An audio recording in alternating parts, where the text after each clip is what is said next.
Do you donate money to charity? Yes, I donate to OnlyFans. What? Why on earth would you donate to OnlyFans? Because those girls can't even afford to buy clothes. We're feeling very generous this week. The Six of Pentacles is a card of charity and giving. We've got quite a few comparisons to the last two cards here. The 4 was all about clinging on to wealth and the 5 was all about financial destitution. So I think we're seeing a conclusion to those 3 ideas in the 6, almost like a little 3-card vignette. In the Key to the Tarot, A.E.WAITE says a person in the guise of a merchant weighs money in a pair of scales and distributes it to the needy and distressed. It is a testimony to his own success in life as well as to his goodness of heart.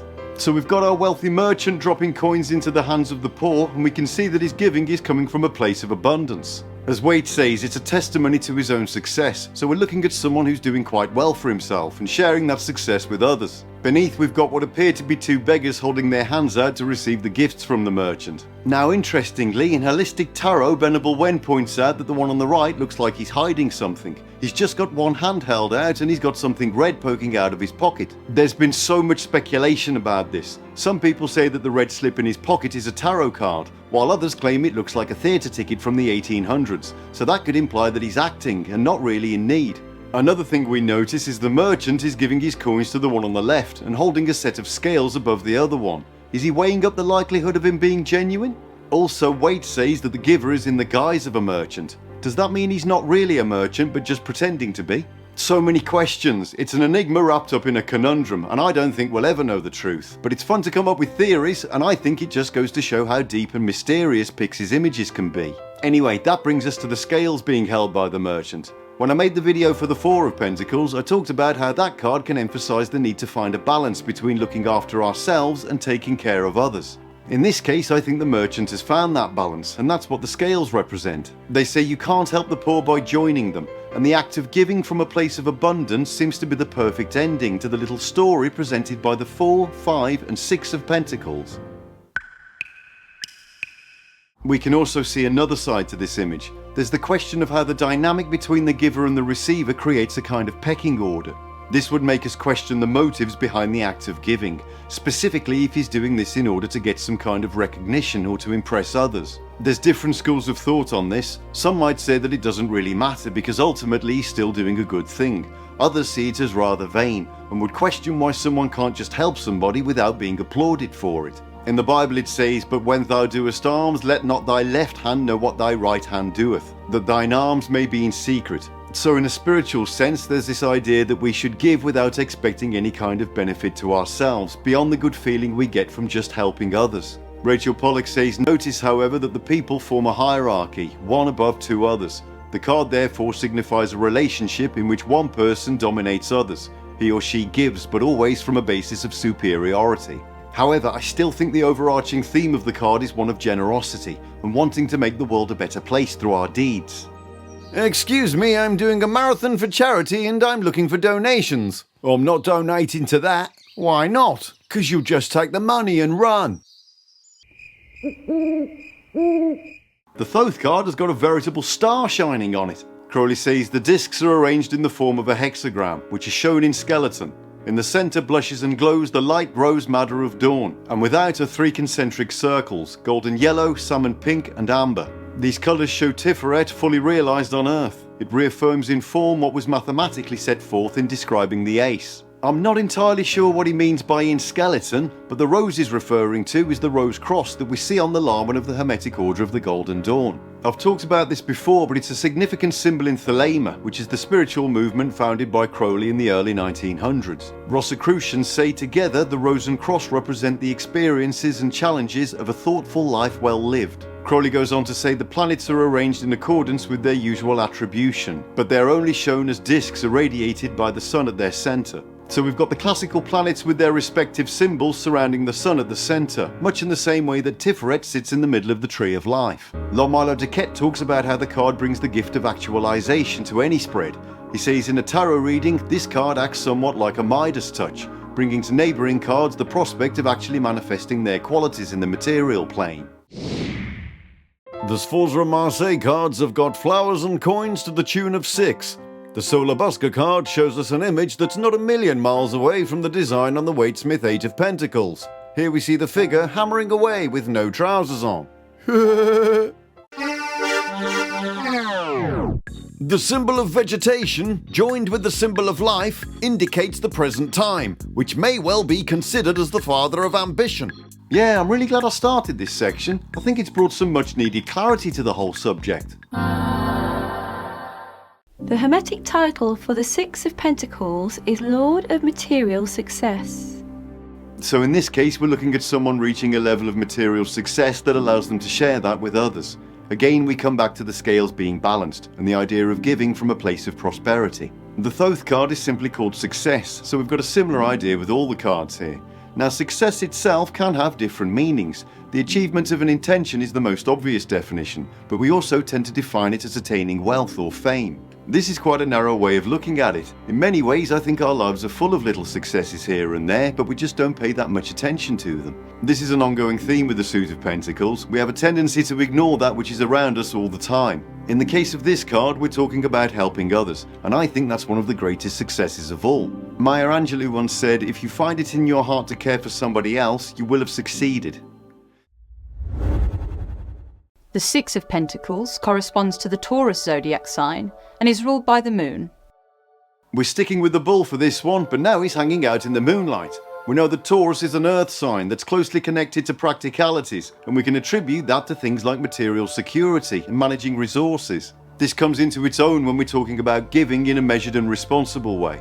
The moon governs emotions, instincts and subconscious patterns. So here we're talking about the emotional aspects of giving and the idea of nurturing relationships. When we get the two together, we find this really nice blend of material generosity and emotional sensitivity, so it really is a perfect fit for this card. Six of Pentacles notable people include 101 Dalmatians author Dodie Smith, godfather of soul James Brown, and the Rock himself, Dwayne Johnson. The Six of Pentacles resides in the world of Asiyah and sits at the sixth Sephira of Tiferet, on the pillar of mildness. We're back at the sunny Sephira of Tiferet. We like it here. This is where all the sixes live, and we can kind of tell that by looking at them. Even the Six of Swords isn't too bad compared to some of the others. This is the Sephira of beauty and harmony. Now, interestingly, when I was putting this series of pentacles together, I decided that I wanted to talk about some different aspects of the Tree of Life, rather than just repeating the same stuff about the Sephiroth. That's why I've been discussing the pillars over the last couple of videos. So that's the pillar of mercy on the right and the pillar of severity on the left. Now here I am talking about the middle pillar of mildness, where the two opposing forces on either side come together in perfect harmony. I didn't plan this consciously, but I just happened to be doing that in a section about Tiferet. Do you ever feel like the universe is gently guiding you in a certain direction? Anyway, the idea of the pillar of mildness is that it represents us. It's the perfect balance of the Sephiroth on either side. Masculine and feminine, compassion and hardness, instinct and intellect. Sometimes we wobble a bit from side to side and we get a bit too much energy from one place, but the middle pillar represents the ideal us.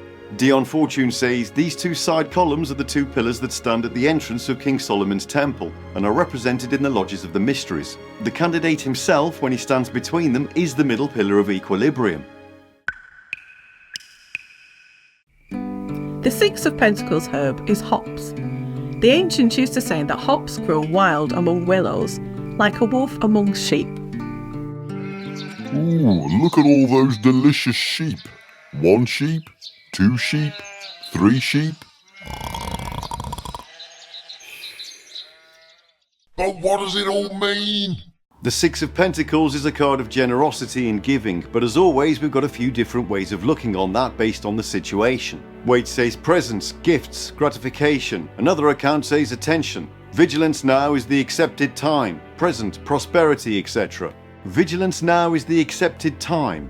I think Waite might have been smoking whatever A.E.WAITE was on when he wrote that passage, but giving seems to be the main message here. Rachel Pollack agrees. She says on the surface the Six of Pentacles illustrates the idea of sharing, generosity and charity. Now, similar to the Five of Swords, a big part of this card lies in deciding which of the characters represents us in the context of the reading. Are we the giver or the receiver on the card? Some readers say that if it's upright, then the querent is the merchant, and if it's reversed, then the querent is one of the beggars. So if you want to go along with that, cool, but I think the card goes a bit deeper. Being in the Suit of Pentacles, we've obviously got the financial and material side, so that could be giving to charity or helping out friends and family. In this respect, we're the merchant who's in a position to help others. On the other side of the coin, we could be in need ourselves. We could be trying to get financial support from the bank or trying to get funding for a new business idea. Applying for a mortgage or car finance could also fit into this definition, so we wouldn't necessarily need to be destitute to be one of the other two figures on the card. At the end of the day, this is all about giving and receiving, and we find ourselves on both ends of that stick all the time. We can also see this card in a non-material sense, so that would be giving our time and energy to people. That could be through volunteering or just offering to sit with someone and listen if they're going through a rough patch. Likewise, it could be us that's getting some emotional support and a shoulder to cry on. Another way of looking at the card is from a spiritual point of view. In this sense, we become the receivers of divinity, while the merchant might represent the universe guiding us. This could potentially be what Waite meant when he said a person in the guise of a merchant. Rachel Pollack says the merchant symbolizes the force of life, which not only gives us what we need and can receive, but can also overpower us with spiritual wonder. It announces to you a fortune, Ooh, nice one. which you will not enjoy. Oh, I'll look forward to that then. When the Six of Pentacles turns up reversed, it can simply mean selfishness and the motives behind that. Waite says reversed, desire, cupidity, envy, jealousy, illusion. So a desire to go all four of Pentacles and keep everything to ourselves, possibly because we're envious of others and we feel like we're lacking in our own situation. Rachel Pollack says the possible meanings relate to the meanings right side up, a lack of generosity, selfishness when sharing is expected. If we put ourselves in the position of the two beggars, it can mean that we're being ungrateful and not appreciating the generosity of others, so feeling entitled would be a good definition when it's upside down. It can also mean being too proud to accept help when we need it. Maybe that's why Waite mentions jealousy. As ever, this can refer to ourselves or someone else, depending on the position of the card in the spread. Pollack goes on to say it means not putting ourselves in a position to receive, either cutting ourselves off spiritually or missing some practical opportunity, perhaps through arrogance or through suspicion of other people's motives. In the reverse, this card announces lack of success. Oh good, I'm glad I asked. The big takeaway for the Six of Pentacles is the concepts of generosity and gratitude. It can represent the balance between giving and receiving, whether that's financially, emotionally, or spiritually.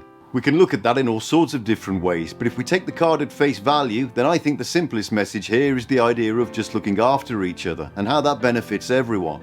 St. Augustine once said, "What does love look like? It has the hands to help others. It has the feet to hasten to the poor and needy. It has the eyes to see misery and want. It has the ears to hear the sighs and sorrows. That is what love looks like." If anyone feels like being charitable, I could do with a new top hat. May the coming days bring you the joy of giving. Until next time.